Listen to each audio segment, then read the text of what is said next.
रुको यार, थोड़ा टाइम दे। ये वीडियो उन स्टूडेंट्स के लिए है जो सच में कुछ करना चाहते हैं, न कि सिर्फ डर में जीना। अगर तू 12वीं में है, बोर्ड एग्जाम सामने है, सीईटी भी देना है और अंदर से लग रहा है कि सिलेबस बहुत है और टाइम कम है, तो सबसे पहले ये समझ ले कि ये फीलिंग सबको आती है।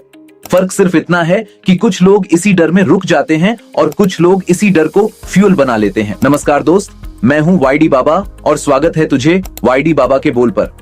यहाँ मैं तुझसे किसी टीचर की तरह नहीं, बल्कि उस इंसान की तरह बात करूंगा जिसने स्टूडेंट्स को स्ट्रगल करते भी देखा है और सक्सीड करते भी। सबसे पहली बात जो तुझे समझनी है वो ये है कि बोर्ड और सीईटी दो अलग रास्ते नहीं हैं।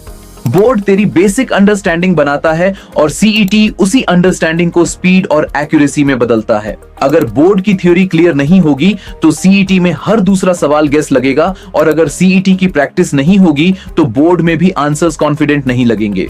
अब ज्यादातर स्टूडेंट्स एक ही गलती करते हैं, वो बिना प्लान के पढ़ते हैं। आज फिजिक्स उठा ली, कल केमिस्ट्री, परसों कुछ नहीं, फिर गिल्ट, फिर स्ट्रेस।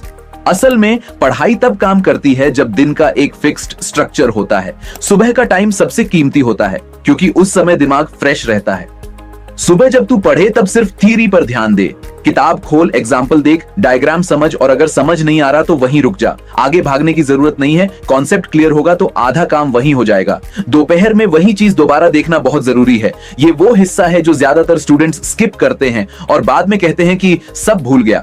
इसीलिए एमसीक्यू करते वक्त सिर्फ सही आंसर देखकर आगे मत बढ़ जा, गलत क्यों हुआ ये समझ। रात को सोने से पहले आधा घंटा निकालकर अपने पूरे दिन को देख, कौन सा टॉपिक ठीक गया, कहां अटका, कौन सा सवाल बार बार गलत हो रहा है। एक सिंपल नोटबुक रख जिसमें सिर्फ मिस्टेक्स लिखी हों।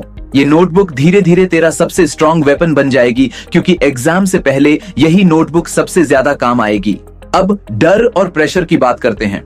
डर आना बिल्कुल नॉर्मल है। बोर्ड और सीईटी कोई छोटे एग्जाम नहीं है। मार्क्स को लेकर पेरेंट्स की एक्सपेक्टेशन होती है, रिलेटिव्स सवाल पूछते हैं, दोस्तों के मार्क्स सुनकर कंपैरिजन शुरू हो जाता है। लेकिन ये सब चीजें टेम्पोरेरी हैं। जो परमानेंट है वो ये है कि तू रोज कितना ऑनेस्ट एफर्ट डाल रहा है। आज अगर तू ऑनेस्टली 3-4 घंटे फोकस्ड पढ़ रहा है तो रिजल्ट धीरे धीरे खुद बनता जाएगा। टॉपर बनने का प्रेशर मत ले।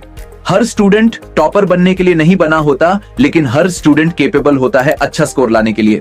रेगुलरिटी, सही रिवीजन और स्मार्ट प्रैक्टिस, ये 3 चीजें फॉलो कर ली तो बोर्ड और सीईटी दोनों मैनेजेबल हो जाते हैं। लास्ट के 30-40 दिन में नया कुछ उठाने की जरूरत नहीं होती, बल्कि जो पढ़ा है उसी को मजबूत करना होता है। अगर ये बातें तुझे जेन्युइन लगी हो, अगर तुझे लगा हो कि कोई तुझे जज किए बिना समझा रहा है, तो इस चैनल को सब्सक्राइब कर, वीडियो को लाइक कर और बेल दबा, क्योंकि यहाँ वाईडी बाबा सिर्फ बोलता नहीं, यहाँ स्टूडेंट्स को अकेला फील नहीं होने देता। अगले वीडियो में मैं डिटेल में बताने वाला हूँ कि डेली और वीकली स्टडी प्लान कैसे बनाना है ताकि सिलेबस धीरे धीरे कंप्लीट हो और पैनिक ना बने। वो वीडियो मिस मत करना। मैं हूँ वाईडी बाबा, मिलते हैं अगले वीडियो में। तब तक याद रख, कंसिस्टेंसी ही कॉन्फिडेंस बनाती है।